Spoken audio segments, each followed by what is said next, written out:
Hey guys, it's Pete from Pete for Anxiety here, the mental health podcast, breaking the stigma that mental health is talked about again. Welcome in today's episode. Before we get started today, we need to cover a few things really quick. Let's talk about the Pete for Anxiety Patreon first off. It's only $1, guys. $1. What does $1 get you? $1 gets you into the exclusive episodes I am recording currently. I'm actually focusing on certain different diagnoses of things to show you guys what it actually looks like as it manifests in a person. So why not for $1, judges? Yeah, they said $1. I just checked with them too. See, they said it was okay. It was $1 anyways. Let's also talk about the Oracle Talk Radio Networks app. In case you can't be here live listening to me, watching this video, supporting the show, you can listen to it on the radio app. Why not? It connects us live to our 365 radio. Just go to your app stores and download the Oracle Talk Radio Network. You'll see the big old Oracle Talk Radio Network app logo right on there. Download it. It'll connect you to me, 10 a.m. Central Standard Time, 3 p.m. Central Standard Time, to Pete for Anxiety when I'm live doing my thing right here, informing the world and raising mental health awareness. So where are you going to be? 10 a.m. Of course. Come on. We just talked about this. Pay attention for once. Damn. Do y'all know how to listen? And as always, guys, like, follow, and share the YouTube channel. If you guys like what you're seeing, leave some comments, man. We want to know. I want to know if you like what you're on. You want to be on the show? Let me know. Hit me up at PeteVersusAnxietyPod@gmail.com.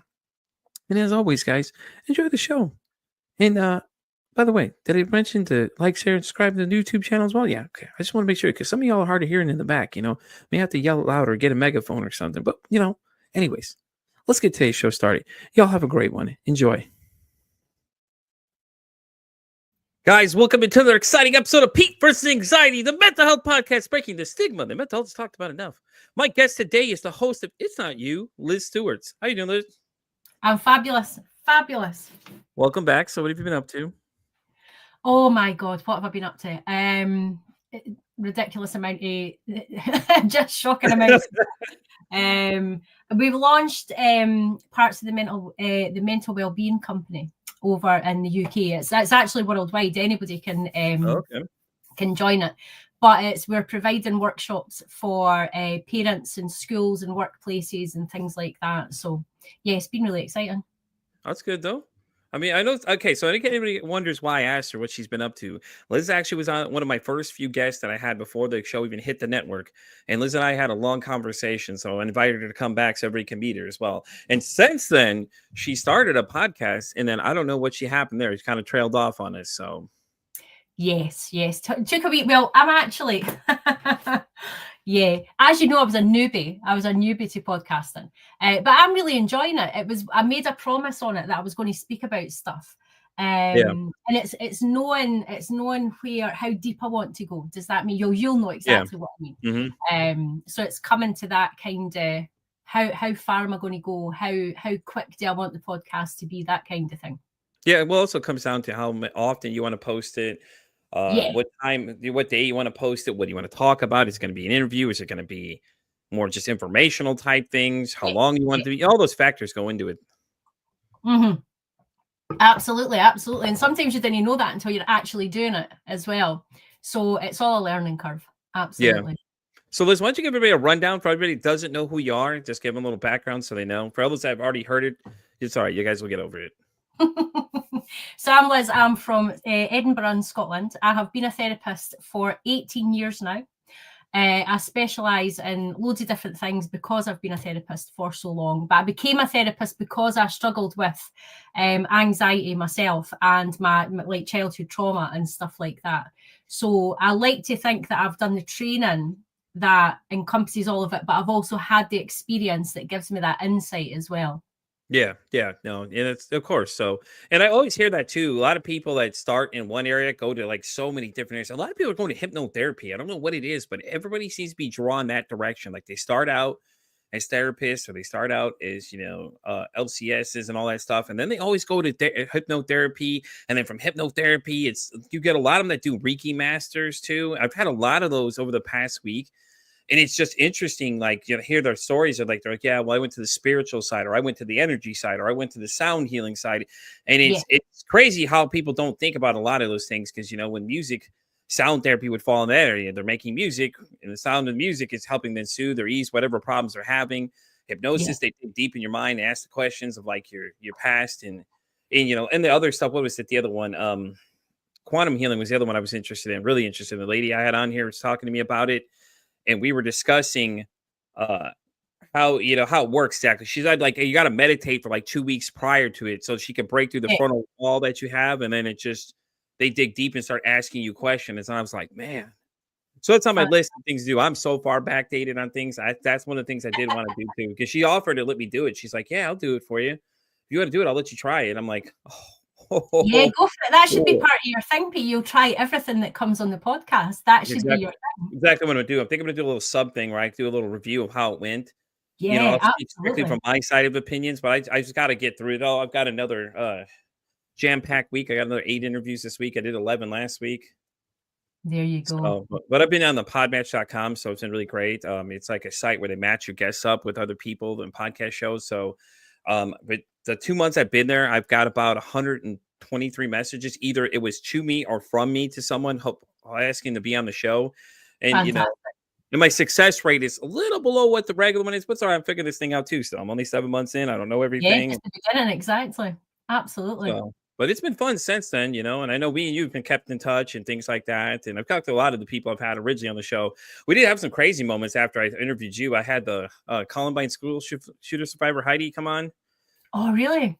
I'm not gonna lie, Liz, I was having a heart attack during that interview. I was like, I was Yeah, like grabbing the table because I'm sitting in this room, and the scenario is I'm sitting in this dark room because my internet was giving me a hard time. So I was like, fuck it, I gotta slide the thing because I have a desk I use. So I slid my table into my bedroom where my cord was. I didn't have a long enough cord to plug it in, so I had to hardline the computer. yeah, And she's telling us about, oh, I'm in the library. And I'm like, oh, shit, we're in the library. Like in my mind, I'm thinking, oh, shit, we're in the library. We're looking at this person right here. yeah, yeah. The whites of his That's eye. fascinating because we've in Edinburgh, we've just had a schoolboy. He was convicted because he idolized the Columbine shooters, and he had planned to do a similar thing in Edinburgh. Oh, shit. So No, that that, was just this week that happened. That's insane. Yeah, totally. yeah. It's crazy, though, because it's not really common for you guys over here. It's just like it's happening way No, too much, and oh, everything like that. So, by the way, in case you see me waving at people, I am live on TikTok right now with everybody. Everybody want to say hi? Liz is right here. In case y'all want to see her, we're live on YouTube right now, hanging out. So I'm trying something new. I'm on Rumble now, too. So I'm on there, YouTube, everywhere. Pretty much excellent. everywhere. Spotify, all the way Yeah, down to iHeartRadio, stuff like that. So, magnificent. Very well yeah. done. Well, I'm happy though you decided to start a podcast though. It's fun, I'm telling you. So, are you sticking to just strictly just like informing people of subjects? Are you going to do interviews eventually with people and just kind of Yeah, mix it up?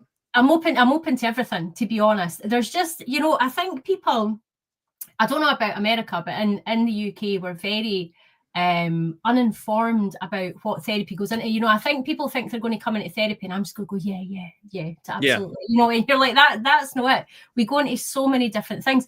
I mean, I qualified in hypnotherapy before I qualified in anything else. So I I went told you. hypnotherapy, psychotherapy, and then coaching, in all different kinds of modalities. And I've done parts therapy, and there's a ridiculous amount that you can do, Yeah, because as human beings, we are literally everything. Everything we see in this world has been created by another human being. There's so much involved in us. There's no way that hypnotherapy can work for everyone. There's no way that psychotherapy can work for everyone. We need all these different parts. What we really need is to be able to translate ourselves. I think that's what we need. So that's really what I wanted to do with the podcast, was to let people know, if you've got that inner critic in your mind, that's all it is. You can train that to be an inner coach. If you've got anxiety, there may well be something stuck in your nervous system. It's not necessarily how you're thinking. So yeah, yeah, I exactly. think to begin with, I went into shadow work, and I've went into, your expectations, your unconscious, things like that. But absolutely, I'll have people on to interview. Yeah, definitely. She said shadow working. I know me and Liz have talked about this in private, but that is very intense. You want to give people a brief definition of what that is exactly for people that don't understand what that means? Because I know a lot of people last year that was a big thing that they were selling that book on TikTok that had all the shadow working and things like that. And people were like, oh, and I don't think a lot of people understand exactly what it is you're about to get into. Yeah. So shadow work, primarily as base, it's really understanding that you see the world through perspectives. None of us see reality as it actually is. We're given frameworks to see that through. And looking at your shadows is how you came to that, how you see the world. Do you see what I mean? I have a lot of people come into therapy, They think there's something wrong with them. But when we delve into it, it's actually the world that they don't trust. They don't feel safe in the world. I mean, obviously there's places in the world where safety is a bit of an issue. You have to be careful. But that is a universal blanket. It's quite unhelpful. People won't walk to the shops because they don't feel that they're safe. And that's usually a reflection of something from the past. Maybe they didn't feel safe in their dad's presence, and that's now became a lens that they're seeing the world through. So shadow work is really looking at those kind of things and the archetypes that you have currently, on you that you're seeing the world through, definitely. Yeah, and I know when it comes to that, it's pretty deep and things like that. And I know a lot It of is us don't because want to admit that we're the problem sometimes. Yeah. And it's not even that we're the problem. Even that in a sentence is we are seeing things as a problem. Do you see what I mean? Yeah. Like, I think the positive thinking world actually wrecked people for such a long time, because now people wake up with a negative emotion and they actually think that's the worst thing that they could do. And then they start demonizing and our emotions are such a big guidance system. We need to be able to have all of our emotions. So it's, if we take positive thinking as being we just want to be positive, we're cutting off half our life. Yeah. So it matters that we see the shadows, that we see the lenses that we're seeing through, so that we can change that, not so we can make them wrong. Totally. Yeah, guys, I posted in the comment section a bit definition of it too from what I'm using, because I'm using Perplexity on this side. It's like an AI plus it's one of those things that search the internet for answers and stuff like that. So I looked up shadow working, just give everybody a little brief rundown of what it is. It's over there in the comments though. But yeah, it basically gives you better self-awarness too. Absolutely. Yes. And after I interviewed you a few weeks later, I actually had the 2-time international bestseller Melissa Kim Porter come on, and she was doing shadow working. Is one of the things we discussed at first.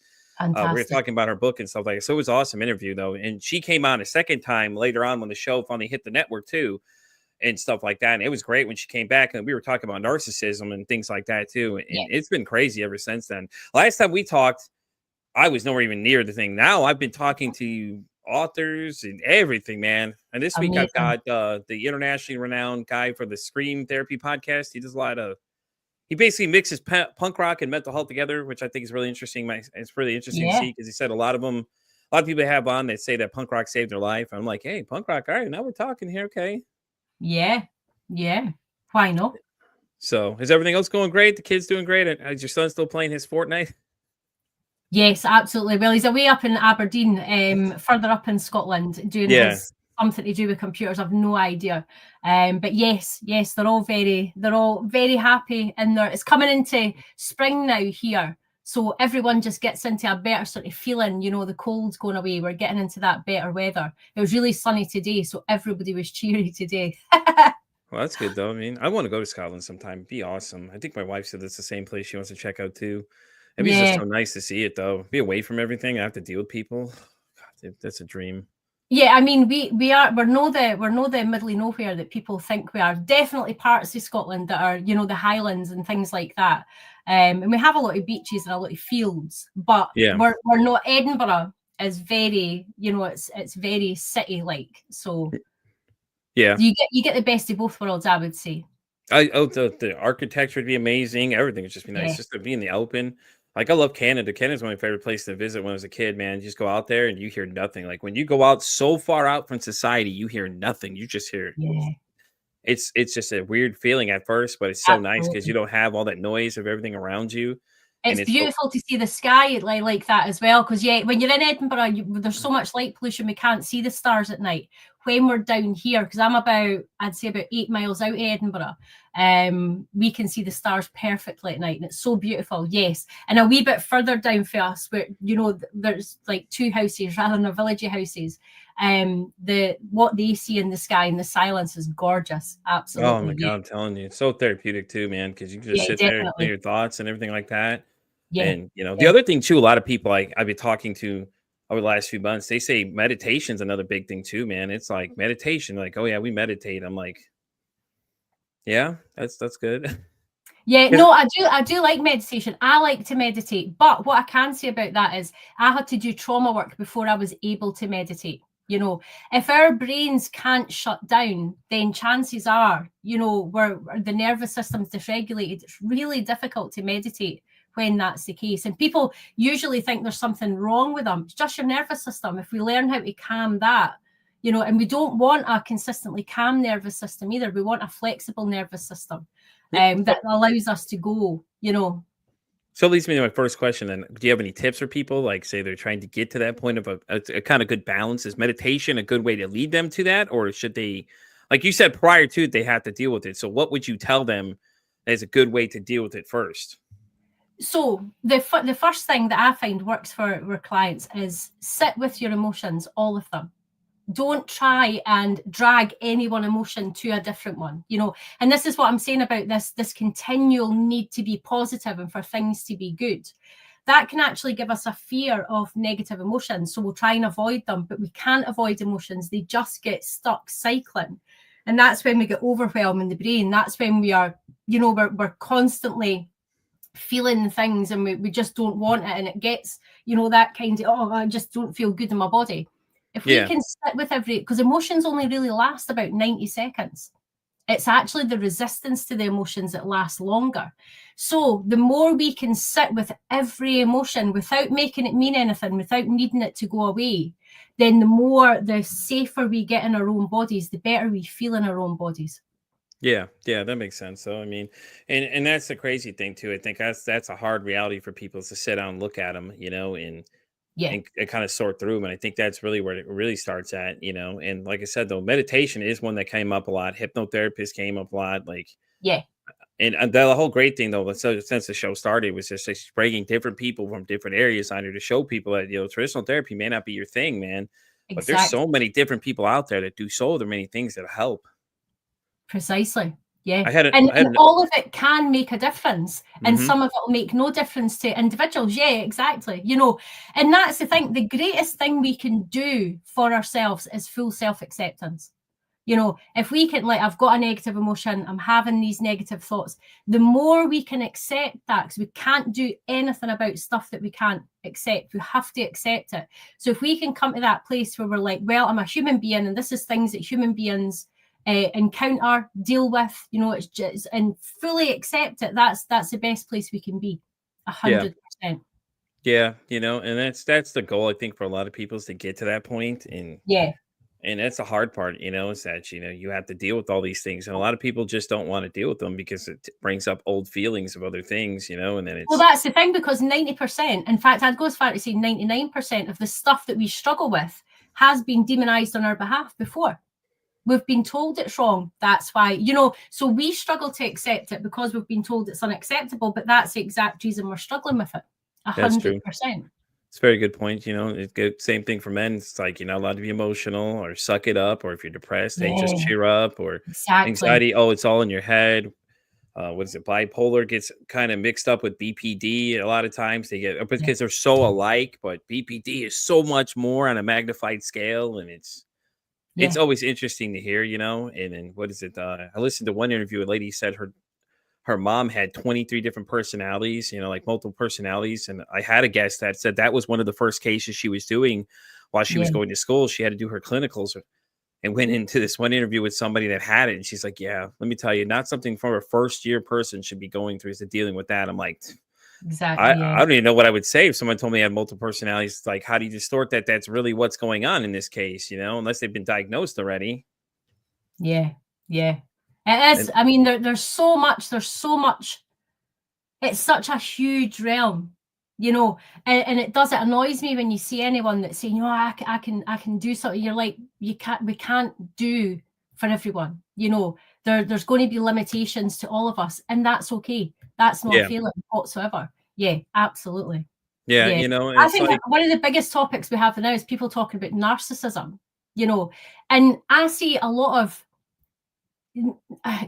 they're getting demonized as if they're evil. I don't actually think that. I think narcissists are the most wounded of all of us, and I think when you have a childhood that wounds you, you can either become someone who uses it against themselves, or you become someone who creates a persona of, I'm absolutely fabulous and you should think that as well. So it's just another form of childhood issues. It's funny you say narcissism though, because when me and Melissa were talking, she was like, everybody is narcissistic in some way.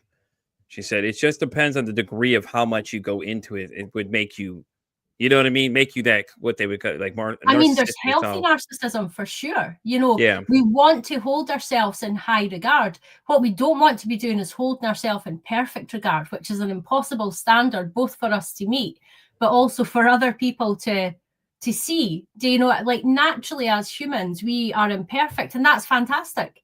That's the greatest gift we can give to ourselves, is to be imperfect, for sure.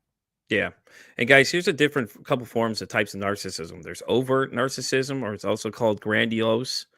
There's also covert, which me and my guest, like last Friday or week before that, me and Mia Hanks actually talked about a covert narcissist. And there's communal narcissist, which says presents as a altruistic but motivated by desire for their social power. So there's different forms of it. I think when people use that word, it's like they don't realize it breaks down to so much more versus just, okay, well, that person's narcissistic.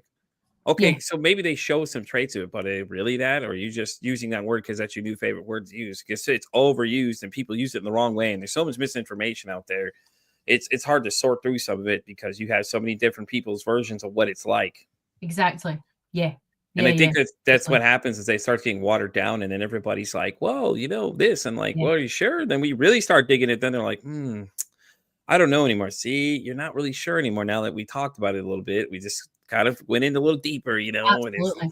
And we tend to do that with everything. I'll have clients coming in, you know, and they'll say to me, oh, I had a wonderful childhood, you know, and I'm like, great stuff. That's fab. You know, I wonder where else and then we get down to it, you know, and they're thinking that to have a bad child, or not even a bad childhood, but to be bothered by your childhood, you had to be smacked about. That's not the case at all. You know, neglect is much more prevalent than actual abuse is. You know, so many people have been neglected, but we normalize it because it was our experience and we didn't know any different. So we don't know to identify that. And neglect isn't always overt either. You know, neglect can be because a parent was unwell, because a parent had, you know, their own issues. They've got their own traumas as well. And this is how generational stuff's created, you know, but we're so busy trying to demonize everything that goes wrong rather than saying, what's wrong with you, what happened to you, you know, because then we're going to get a much better idea of what's going on for people. Well, we also have to play it off the fact that they didn't know much back then either. Like that's come a long way. They had some weird thoughts. You know, when George Washington was alive, they thought that, you know, bleeding people was the way to get rid of its illness. Yeah. You know, and all those other weird things that we would see weird now, you know, and like they were a lot harsher, punishment wise too, harsher, man. Damn, if you ever sit there and watch Ripley's Believe It or Not, like some of those devices they show you, those torture devices they had and in the Middle Ages and things like that were just crazy to us, but to them it was just normal. Yeah, you know, and if you think about it, they came from a very punishy realm. You know, if you look at prisons, it's go to prison. There's very little rehabilitation done. It's really just punitive, where they are just, you know, be yourself, but the trauma still exists within them. The mindsets that they have, nobody's working to change that. So then they come back out, and we expect that time to have made a difference, but time doesn't make a difference. Only doing the work makes a difference. So, you know, it's still very archaic, 100%. Yeah, and you know, it's a great thing you bring that up, though. So you think about it, when they come out, then they have to come be reintroduced to society. They're not used to the same rules because rules apply different in there. You know, some days there's some people that tell you some wild stories that are in there, that things that happen in there. And I'm sure there's crazier things that we don't even see in a level. Like, you know, what is it, that show, like 90 days in or whatever it was, that one where they had the people going in, actual real people going into prisons. And like that stuff, like it gets worse than that, man. Like there's people I've heard stories about where, you know, you get your ass beat for just stupid things. Like doesn't matter what it was, and, you know, and it's a show of dominance a lot of times too. But then you come out to society and the rules don't apply the same. So what are we doing to transition them back to that? Exactly. You know? Yeah. And it's the same thing with the military too. They send them over there. And the guy in the week one of the show we did, the first live show we ever did, he came on and was talking about, he said that the psychological review they did for him, he was okay going over. Of course, he's okay going over because he had an experience. And he went over, had a traumatic incident where the Humvee had flipped over and been blown up, and he had an army crawl out, and he was out for 15 minutes. It was all this just going on at once. Yeah. Then he came back, and he was dealing with something fierce, and he was like, "Hey, there's something wrong." But then the people told him, "Oh no, it's normal. No, you're fine." He's like, "Hey, did you look at the results, or did you just say that?" He's like, "Oh no, we didn't look at your results." And that's the thing is, like, Yeah. You didn't look at the results. This guy's been in some combat. He has had his Humvee blown up. Like the situation alone, so like let's analyze and make sure he's okay. Yeah. And he had really bad PTSD. He had He TMI would and he have. had all Yeah, these things. absolutely. And it was horrible because he's like every day for me to go to the store and come back. He said it's a struggle, Pete. He said I'm completely drained. And Absolutely. most people just see that as like, okay, well, no, man, this is what he does. Like for him to do daily functions, like for me to go outside, walk the dogs, and come back, that for him would probably be like a week's worth of energy he's trying to expend right there, just because it's so traumatic to him. It, Absolutely. His and it's nervous crazy. system is still under the impression that he's under that level of threat. So it's responding as if he is. Yeah, absolutely. You And know, we're and designed for that. The nervous system is literally designed to give you all the cortisol and all the adrenaline that you need to outrun something. yeah, When we're not built for that level of stress constantly. And so that depletes and depletes and depletes, becomes so problematic. Yeah, absolutely. yeah, and it's crazy though too, because it's like we're sending these people into these war situations. Everybody wants more, but let's ask 90% of these people, have you actually been in that situation? No. Okay, so then did you really think of the aftermath, PTSD, Yeah. Yeah, CPTSD, all these other things that start coming out of this whole thing? Like, these exactly. guys are having to take another person's life. Like, it's like you don't know Yeah, the mental effects it that's has not on a them. They come small thing. home. Yeah, You know what I'm exactly. saying? You're taking another life. Like you have to deal with that now. Now you have to live with the fact that you took somebody's life, and now you have to deal with that trauma. Like what is it? This American Sniper guy. He came back and he was so like he was so bad that he didn't, he didn't tell anybody about it though. But how do you know how Yeah, to tell somebody? Because a lot of people don't want to talk about those things because a lot of people would say, "Oh no, you're something wrong. You're fine," and things like that. But it's really not the case. You're not okay. yeah, And poor Chris, he dealt with all those things, and eventually, he had that incident where he ended up taking his life, and it's just like, oh man. But like when you watch the movie, it's so rough to watch because he's literally sitting there with a sniper waiting for somebody, and he's taking these people's lives, man, and he's just like, yeah, it's crazy because once it's over, it's over. Then it's like the what is the mental effect after that? It's like this person's yeah, got to live with this the rest of their life. Either they're mentally strong enough to handle it or they're not. yeah, And as you can see, he started deteriorating from the inside mentally. He's just like, well, poor guy was struggling, but he couldn't tell anybody. yeah. Absolutely. Yeah, it does. And this is the thing, we're not yet at a place where we prioritize ourselves at Hmm. all, whether that's physically, mentally, emotionally. And we really have to, we really have to be prioritizing ourselves, or we're going to suffer the consequences of that Yeah. 100%. But I think the mental and emotional side of it gets kind of lower, even lower than that, because we can't see them. We hide away when we've got issues. We're like, I'll just hope that. I call it coping and hoping. We learn how to cope with something. We can hold it inside, so we hope that that's going to be it, and it rears up elsewhere. One of the best books is Gabor Mate, The Myth of Normal. Magnificent book. He talks about that in great detail, and he's so right. He's so right. What we stuff down physically manifests. Totally. Hmm. Yeah, and we weren't taught as emotional regulation either, and it's crazy because then we Yeah. don't know how to regulate these feelings that you're getting now, and then it's Yeah. like Yeah. they come back and they got to deal with basically how everything's going on now that they've been over there in a whole different situation. It's just like coming out of jail. You got to reintroduce them back to normal society because they're used to all these things going on and everything else. And Yeah. then now they're dealing with all this, and now they have all the stress of that, and they come home and like, what if they start having flashbacks, like a PTSD moment, where they start flashing back and they just go completely blank? That's not your loved one anymore. That guy's in a whole nother situation. He don't see you, Yeah. and he's going through whatever triggered it and goes, and then you got to figure out what triggered it and things like that. And these guys go through like years of like even lifetimes of this therapy of just things just to deal with. Like they've got to deal with what they did and see their And friends the get thing killed. is, for years we've been all talk therapy, and talk therapy only really deals with, it doesn't deal with, because emotions get stuck in the body, trauma gets stuck in the body. We have to do the somatic work as well as the mental and emotional as well. Yeah. Yeah. Because when we stuff that emotion down, it doesn't disappear, it stores somewhere in the body. Yeah. That's why we have to deal with it there. Yeah, totally. Yeah, and it's crazy though too. And a lot of these films that come out too are so great to pictualize what they are. Some just notable ones are Silver Linings Playbook, Beautiful Mind, Girl Interrupted is a fantastic movie. I've never seen that movie until like last year. My wife showed it to me, and Yeah. it's really good. Like you don't realize it was, what it was like, and you see So the many differences from dynamics now in to that then. movie. Yeah. Yeah, absolutely. There's also the King of Staten Island, One That Flew Over the Cuckoo's Nest. I heard somebody reference that. I was watching. God, what is I watching? I don't know. I was watching something where somebody had referenced it though. I was like, I've never seen that movie. What is that? But it's so many different ones out there. Like Clockwork Yeah, Orange was an interesting one that isn't listed on this list I was looking at, and things like that too. And I think movies are great, but at the same time, I think people understand that they're movies. They're not the exact depiction of what it is. I think A Beautiful Mind is probably the best one I think of all those I've seen.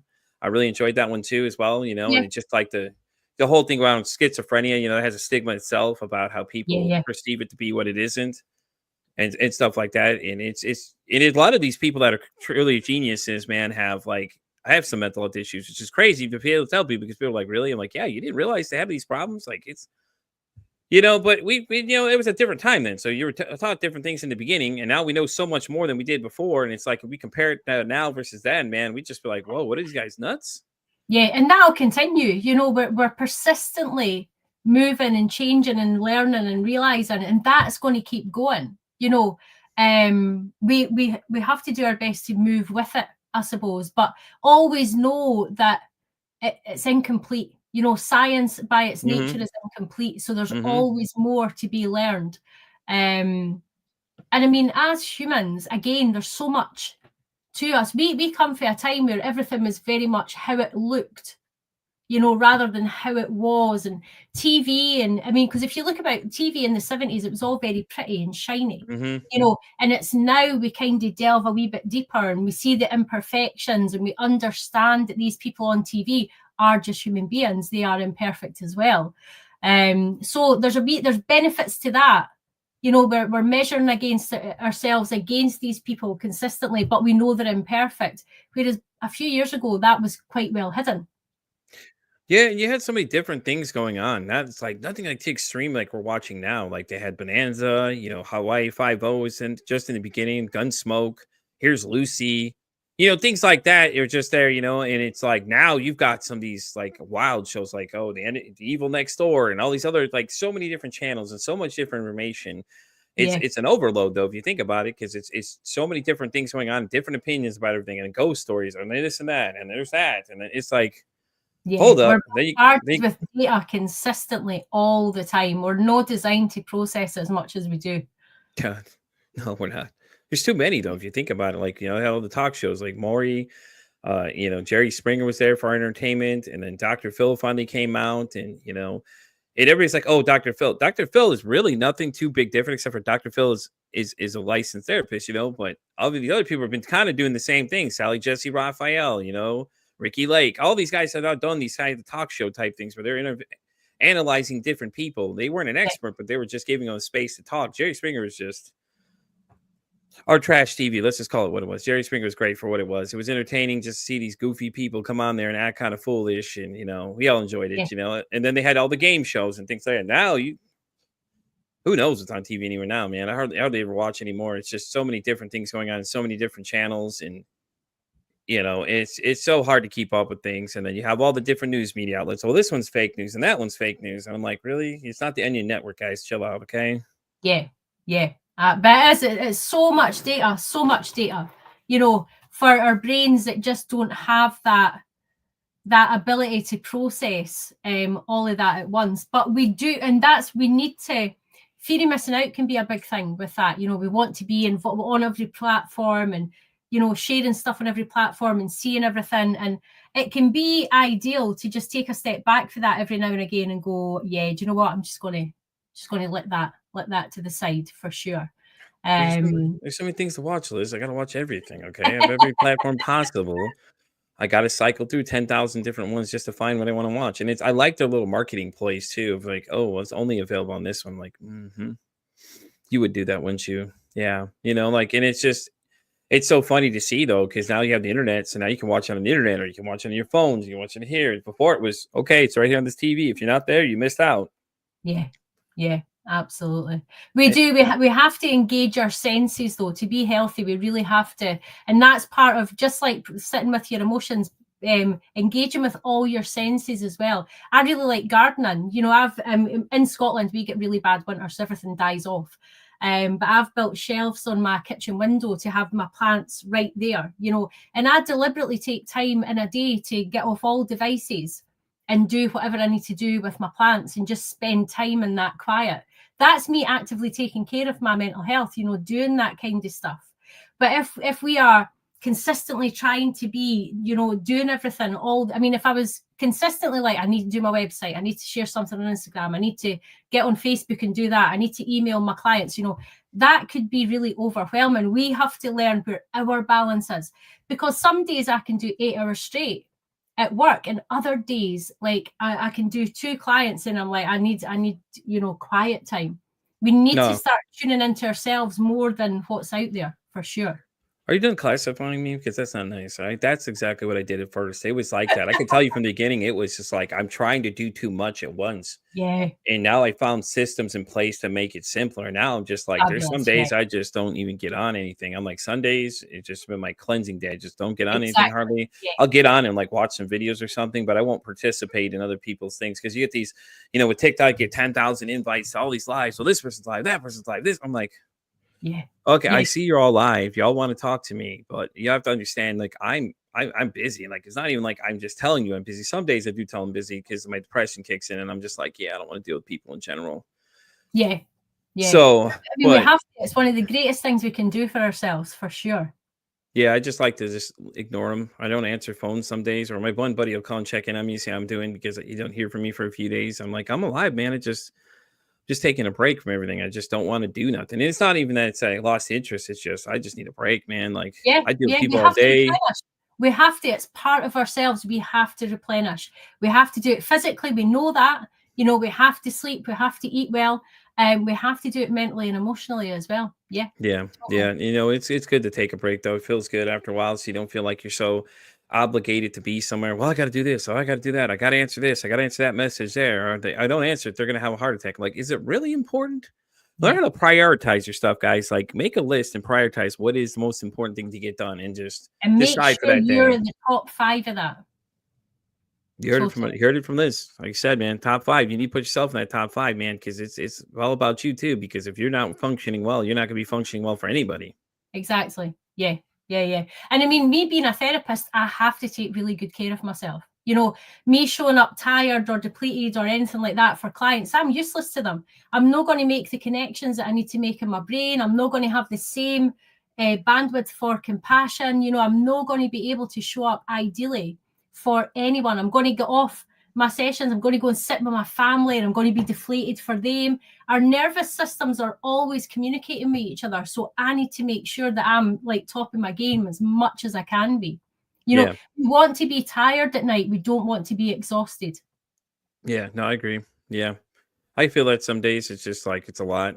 I do this, I do that, do this. And then it's like, yeah. And what does my wife say? My wife says, make time. Really push it, and you're really doing all of those things, because that sense of accomplishment can be just as good as a rest. Mm-hmm. But we can't do too much of one the whole time. 6 months of doing too much is far too heavy on the nervous system. Whereas do it maybe twice a week, where you're like, oh, I really want to get a break, but I'm going to push through and get this done. That's absolutely fine. Yeah. Yeah. That's why I say make a priority list. Just prioritize what you're going to do, and just do a little bit each day if it's easier. Every day.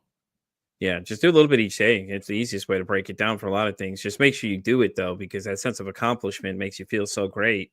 Because you actually got something done. And it's just like, some days I'm juggling like everything and trying, because I work nights, so I have to sleep and this and that. And some people are like, when do you sleep? I don't ever sleep sometimes. It just depends. And that's not good for me at the end of the day, because mentally it'll start wearing me down, and then I'll start getting very angry, and I'll get very irritable, and then I'll start snapping at people. And it's just, it's not good. Yeah. The first thing I do on waking up in the morning is, and this is not the advice that you see anywhere, it's how are your kids? Make sure your kids are okay. No, the first thing I do when I wake up in the morning is ask myself, do I need anything? What do I need today? And that might be, I really need to go and hug someone, so I'll find somebody to hug. I really need a quiet morning, so I'll give it to myself. I really need to take a look at that because it's worrying me, and I'll go and I'll do whatever it is. But when you wake up every morning and ask yourself what you need, apart from anything else, you're validating yourself, you're being there for yourself, and you actually start to like yourself a lot more, which so many people are missing. because they wake up and immediately they're wondering about other people. If you wake up and ask yourself what you need and then you can't always give it. If I woke up in the morning, I was like, well, I need 5 million quid and, a house in the middle of nowhere. We're like, well, we can't get that today, can we? That's a wee bit excessive. But generally, it's something like, I need extra time in my bed. I desperately need a cup of tea before I hear anyone. Whatever it is, when we can give ourselves that, we feel really cared for. Yeah, and then you can actually be there for people too, because that's the main thing. If Precisely. you're not ready to take on the day. So and I think that's the most important thing as well is, if you don't take care of yourself, like Liz was saying, you're not going to be there for those people. And then you can't commit to all these obligations. And it's just, it is. We all want to be the super mom, but we can't be the super mom. No, precisely. But actually at the same time, you can if you take care of yourself. That's the thing. Some mornings I'll wake up and I'm like, what do I need to do? And I'm like, nothing, I'm absolutely fine. Oh, great. Let's go and have a whole day then.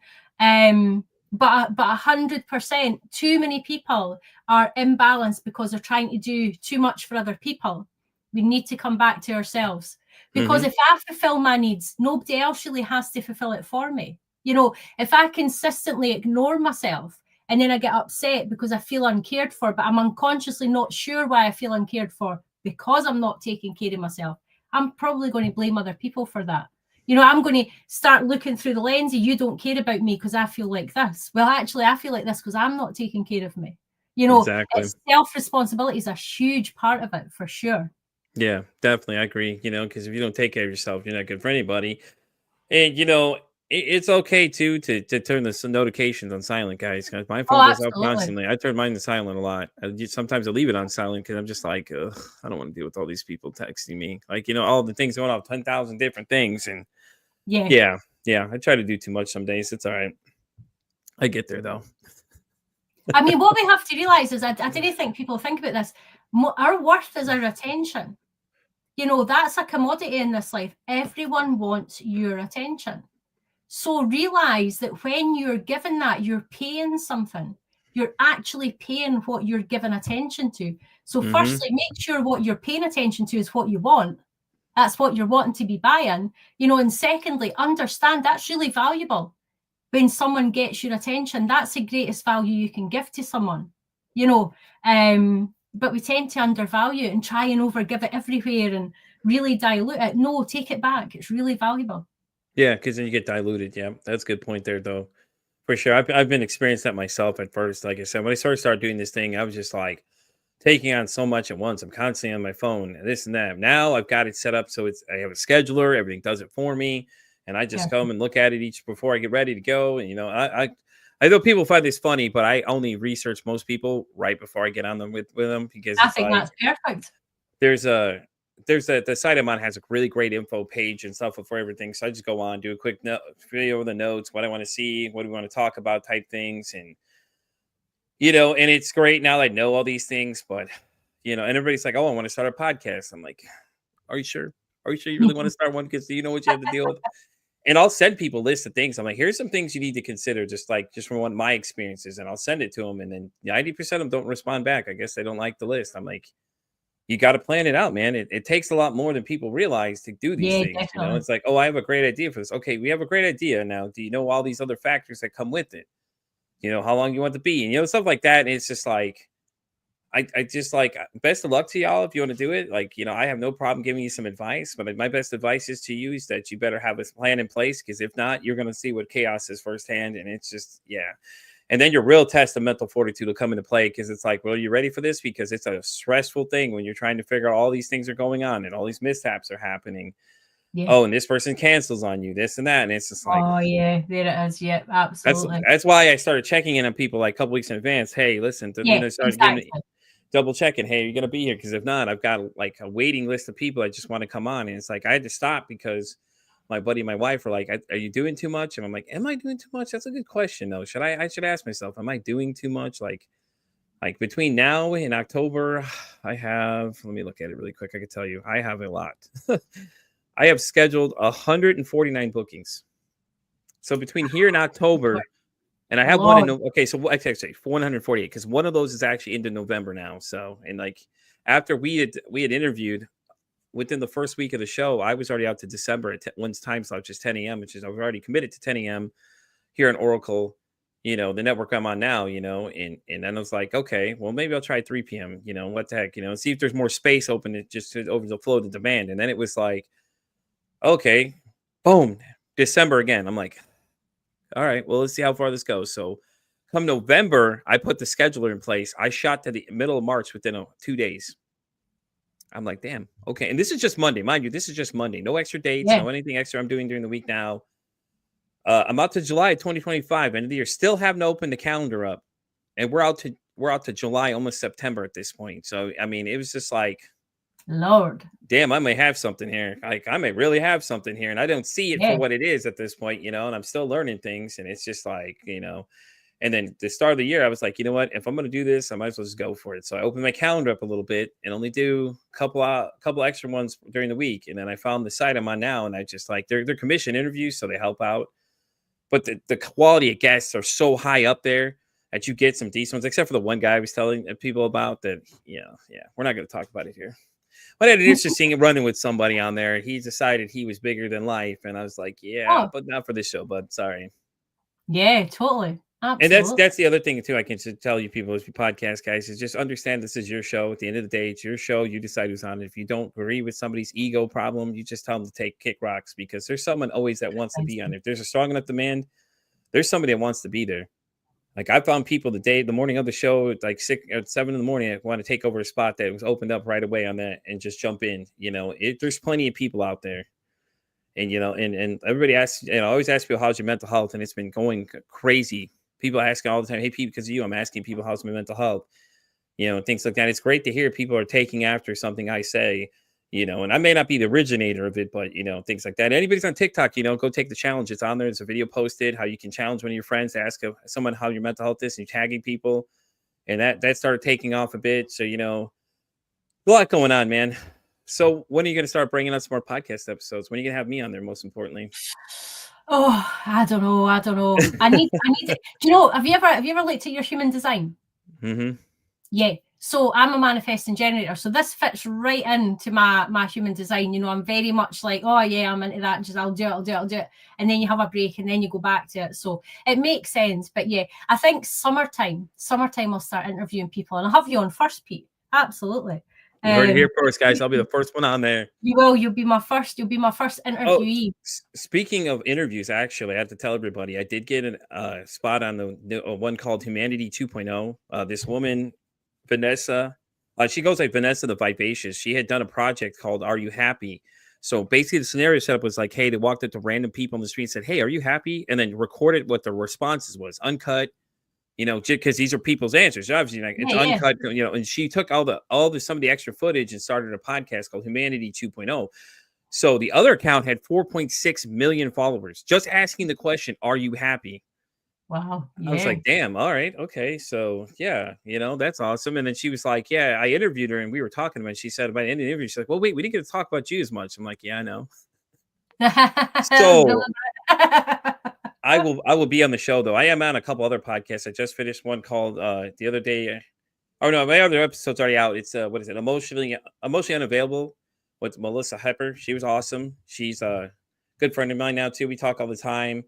And then there was another one I did. The very first interview I ever did comes out tomorrow. It's going to be called, it's on the Podcast Nation. It's on YouTube.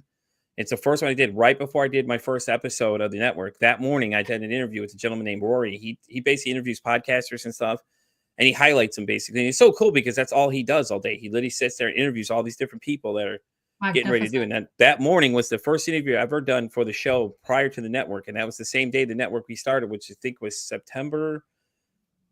I think September 15th was the date exactly. I know it was in September we started. I believe it was the 15th or whatever. But yeah, you guys can go check that out too. It'll be on YouTube. Just look up the Podcaster Nation. I'll put a link in the profile for everybody to see it. But yeah, that's my first interview I've ever done. And then I'll link the Emotionally Unavailable one in case anybody wants to listen to that one too. She's so cool too, by the way. If you haven't been on that one, I'll have to get you linked up with her. She's so cool to talk to. Fantastic. It's one of those fun when she just hits record and you just kind of go for it. And it's interesting because it's like she tried to blame me. Can you believe this? She tried to blame me and said I was a bad influence in that episode. What kind of shit is that? She said I was the bad guy. She said, "Oh, you started swearing." I'm like, "You did it first. What do you mean?" So, but So any plans down the future? Anything else? We know the podcast's coming back in summer. Anything Yeah, exciting? I think I'll restart the podcast in probably March. I'm thinking about, because being a therapist, I go really deep with stuff, you know. So I think I'll get back to the podcast. I'll probably do a private podcast as well, which is, I didn't want to charge for it or anything. I just want people to be really self-aware and take self-responsibility. And if I offend you, then that's likely where you need work, rather than be offended and try and tell me about you being offended, you know, that kind of thing. So, but yeah, loads of, I'm also starting to teach mental health first aid practitioner courses in the summer as well. So yeah, loads on. Absolutely. So where is that all? Is that on your website or anything? You want to plug a website from to go check out in case they want to do one of those? It's Liz Stewart, the mental wellbeing company.com. It's only really it's local workshops, you know, it's sort of round about your own local area. My website's Enjoy Confidence. I do everything online as well as in person. But yeah, looking forward to that, definitely. I think we're getting to a point where we need this to be out with the realm of therapy. We need people to understand themselves, you know, rather than not understanding, coming to a therapist and we have to, you know, it's like this information is available to everyone. You know, learn your nervous system, learn your emotions, learn about shadow work and stuff like that. If you do those three things, my God, you'll be the top 5% of people when it comes to, you know, being able to manage yourself and take care of yourself, for sure. Absolutely. Yeah. No, I agree. Definitely knowing yourself better is definitely the best way to go, especially going into it. You'll know exactly more what your needs are and things like that and all that kind of stuff. And I think on the end of the day, it'll benefit you more being better, more prepared, you know, because a lot of people say they don't want to go to therapy. It's like, I don't want to talk about my emotions. And don't talk about your emotions. Just talk about you, talk about your life, talk about everything else. Talking about your emotions is entirely pointless. You want to feel your emotions. That's the main. I stand corrected. You should feel your emotions. My bad. I'm sorry. You know, Liz just called me a liar. But yes, loads of people didn't want to feel their emotions. And do you know why? This is the secret with emotions, right? We feel emotions when we're tiny wee. Now, ideally, we're going to have a regulated adult there to come and help us, because those emotions are bigger than us at the time. But as we grow into adults, we develop a system that can handle all our emotions, but we still have the memory of being too small. So we think we can't cope with them now. But the truth is, we absolutely can. We can. But sometimes people do need that other person. It doesn't have to be a therapist. It can just be somebody that's willing to sit in the discomfort with you, to be there while we process that emotion and our body learns that it's completely safe. Then we don't feel so unsafe within ourselves. Yeah. Totally. It's interesting you say that, though, with kids, because there's two people I've had on this show. One, Brian DeCasio, he's working on an app for kids around the kindergarten grade level, where it's going to help them like 15 minutes a day, help them figure out how to regulate their emotions and teach them all that. And there's another gentleman named Leroy that's over there in Canada. And Leroy has a book called And Breathe, where he had told us the practical application was that he was teaching kids at his school, because he's a principal of a school. So his kids as young as 5 and 6 that are basically thinking about before they're reacting. So, and things like that. And Courtney says, wow, that's awesome. Thank you, Courtney. I appreciate commenting. But you know, it's crazy though, because like, I don't think people realize, and I learned more after I interviewed a woman named Sandra Williams. She does a lot of work with children and teens, that the kids at a young age really are looking at what you're doing. And it's so fascinating, because like we always say, though, they don't understand what's going on. They understand. I think they understand, but they just can't tell you they understand, which is, to me, is crazy. Yeah. Because that's how we always told things, you know, like it goes back to our earlier conversation part where they were talking about how, you know, we're always taught different things, you know, and that's why we think of these things, because we're always taught from birth that it's the same thing. Like, you can't talk with your emotions, can't do this, can't do that, you know, it's this. Well, that's the thing, you know, if you took an emotion to a parent who was like, not just now, they're like, oh, I can't do this just now, then you normalize not dealing with that emotion, and that's how they get stuck. You know, it's a consistent thing. They reckon that only 30% of the population has emotional intelligence, which is, you know, emotional regulation is part of that. The thing about emotional regulation is that's not the only thing. Yeah. You know, emotional intelligence has more involved in there. Emotional regulation is only part of it. But they think only 30% of people actually have that capacity, because it is a capacity that we have, but we haven't all developed it if we haven't had good models for that. So there's no shame in it. You know, there's no shame in not being able to. But even if you get an app that teaches kids to regulate their emotions, that's going to be difficult for them if their dad can't regulate his emotions. You know, he's still got that. He's got an app that tells him how to do it, but a dad that doesn't model it. That's still going to be problematic. Yeah, that's good. That's a good point, though. I mean, that's why we have discussions like this, these ideas Yeah, like yeah. that, and things like that. And I know he's been working on some stuff. I know that's what he explained it to me, what the basic idea was. Now, I don't Yeah. know if he looked at the parental side, and he probably has. He's a pretty smart guy with the way he's doing it. But I'll have to ask him about that. It's a good question to ask him. Like, hey, are you doing something for the parental side? That way the You would program hope works hand in parents hand. would see that. They would see their kid trying to regulate and then go, well, if he can learn it, I can probably learn, Yeah. But unfortunately, it's a whole brain thing. When we go into a trigger and we lose the regulation of our emotions, we've usually switched to a different brain center. And until we actually, can sit with that, can actually it's a whole thing, it can feel quite difficult, but we all have the capacity. And it's one of the most, we actually become safe spaces for other people. And you hear a lot of people demonize, what even is a safe space? And you're like, well, it actually means you feel comfortable around a human being yourself, which is what we're all looking for. So let's not underestimate it. It does matter. One of the most important things we can do for connection with our kids is to develop that safety, which means regulating our emotions.